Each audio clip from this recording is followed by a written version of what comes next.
The end of Season 3 provided a soaring and triumphant resolution, both to the first big section of the show, that being Seasons 1, 2, and 3, and to the relationship we had been watching grow and develop and mature between Callum and Rayla.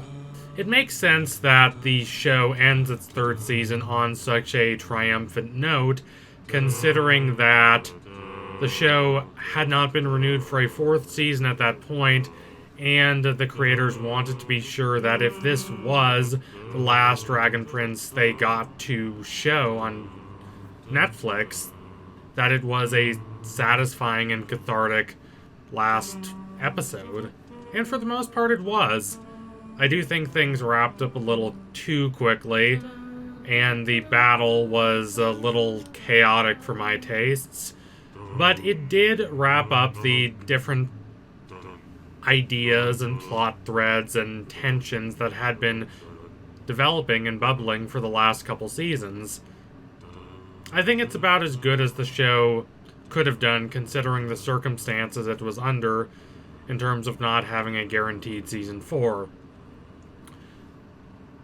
Of course, now that we do have a Season 4, a lot of those neat, tidy resolutions get undone.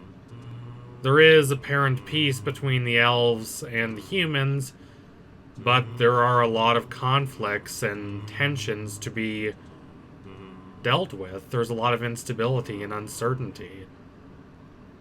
It's not like 1,000 years of resentment can just go away with a few nice, friendly words.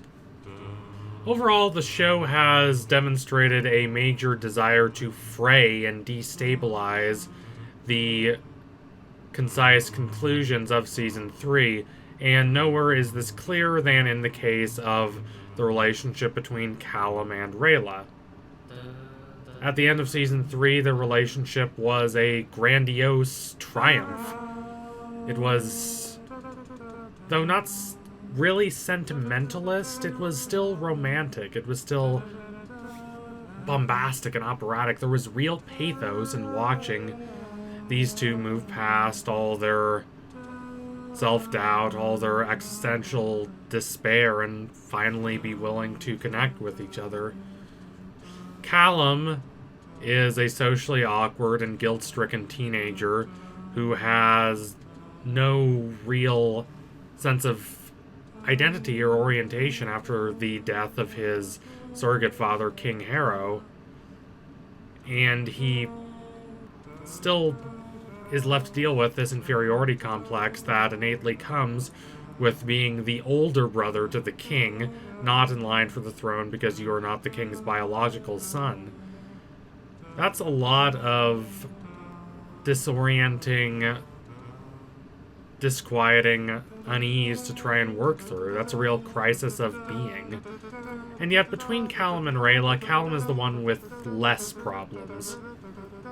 Rayla, like Callum, was detached and deracinated from the familial structure she had come to rely on for support. Her parents leaving her behind, knowing that it might be several years before they come back, if they came back at all, to go and protect the egg of the regal dragon Avazandum as his dragon guards. And then they didn't come back, leaving Rayla feeling impotent and resentful, with a lot of feelings that Blood Moon Huntress explores. Feelings that lead Rayla to become an assassin even before she knows what happens to her parents, because she feels powerless. She feels useless. She feels just like an object in a sea of forces far beyond her control or comprehension.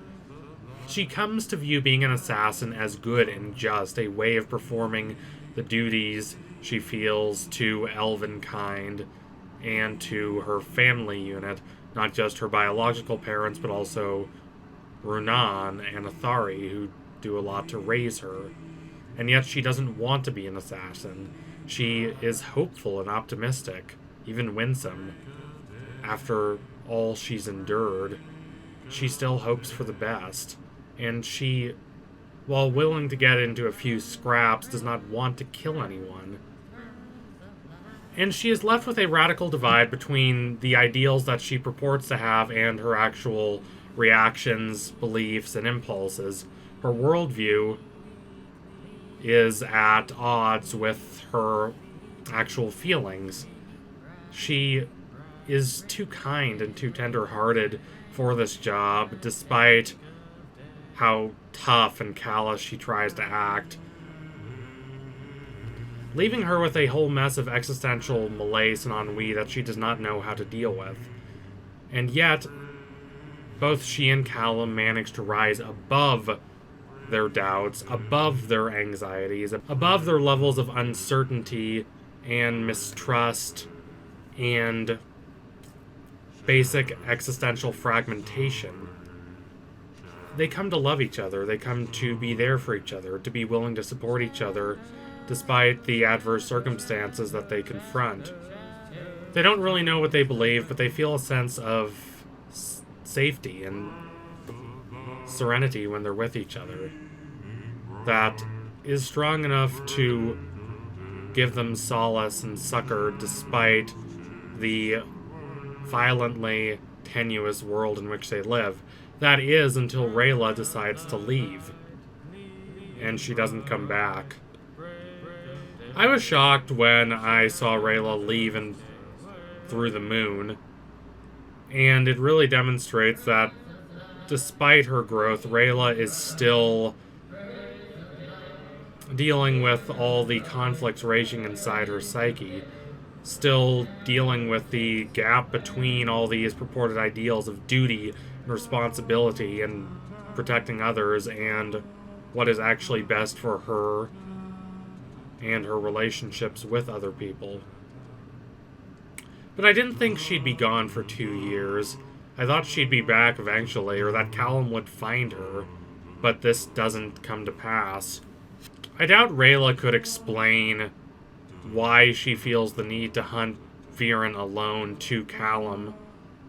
Not just because Rayla is far from the most eloquent person on the show, and in both love and war, understands acts and deeds better than she does words, but because Rayla does not necessarily have a pure, airtight intellectual justification for what she's doing.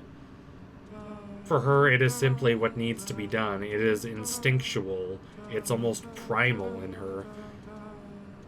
It's a result of conventions and mores that she does not really understand and has not sufficiently interrogated. The same customs and mores that lead to her being so stoical and so unwilling to open up about her fears and doubts and uncertainties about the future to Callum or to anyone.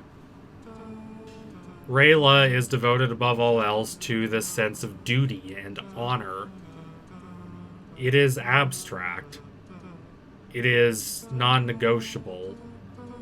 It is not something that fits into basic reflection and self-critique and self-criticism. It is this ontological necessity for Rayla. She needs to go and keep Callum safe, and she needs to go and kill Viren, so that's what she does. She's thinking about the situation with Callum in a narrow and myopic sense. To Rayla, she's doing this for Callum as much as for herself.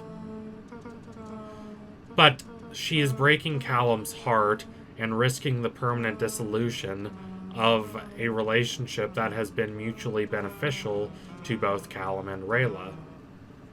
She's thinking about her obligation to Callum as someone she deeply cares about, but she thinks about it only in this reductionist sectarian sense as to what abstract duty calls her to do, not as regarding what Callum really wants or needs, or what she personally wants or needs.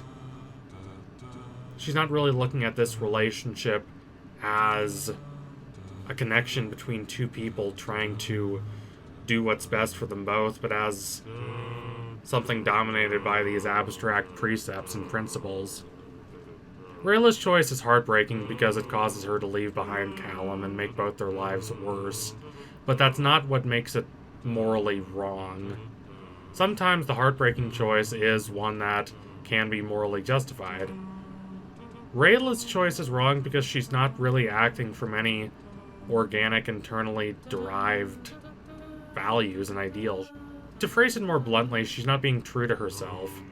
She's letting her actual, authentic values and convictions fall by the wayside in favor of these grandiose yet pallid and insubstantial precepts and ideologies.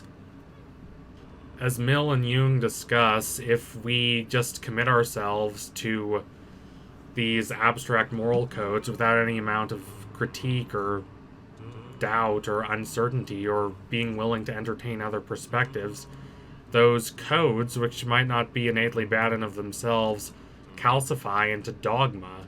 They become rigid and stale. Their usefulness to us stops being a thing that exists because we're not really acting in regards to the world as we see it, as we actually experience it, but in regards to some idealized, pale vision of the world. We're isolated from the wellspring of imagination, of creativity, of questioning that allow us to form our beliefs and values organically, really reconciling with how we're actually experiencing and interacting with the world. Heidegger talks about how we're constantly in a sense of anxiety and angst because we're searching for some solidified, platonic, fixed idea of the world and ourselves and our place in the world, and yet the world is constantly in a state of flux and transition, so such a state of certainty is never going to be ours to have and to hold. Rayla needs to be able to face herself. She needs to be able to think about what she actually wants. She needs to form her ideals, perspectives, and values based on what's best for her, not what she believes is best in some idealized, grandiose, noble, heroic sense that doesn't really have any relevance beyond a platitudinal level to what she's actually going through and what her relationship with Callum is actually like. She can change, but it won't be easy. So thank you all for watching. If you liked what you saw today, don't forget to like, comment, and subscribe. Donate to my Patreon if you can and you want to see more videos like this. Keep watching The Dragon Prince. I'm so thrilled that Season 4 is finally going to premiere, though I am not confident about the future of the relationship between these two, at least in the short term. Callum seems so detached, his mind fogged, and Rayla seems self-destructive. Anyway, tune in soon for my next analysis. It will be coming soon. Promise you that. Thank you all again. Adios, comrades.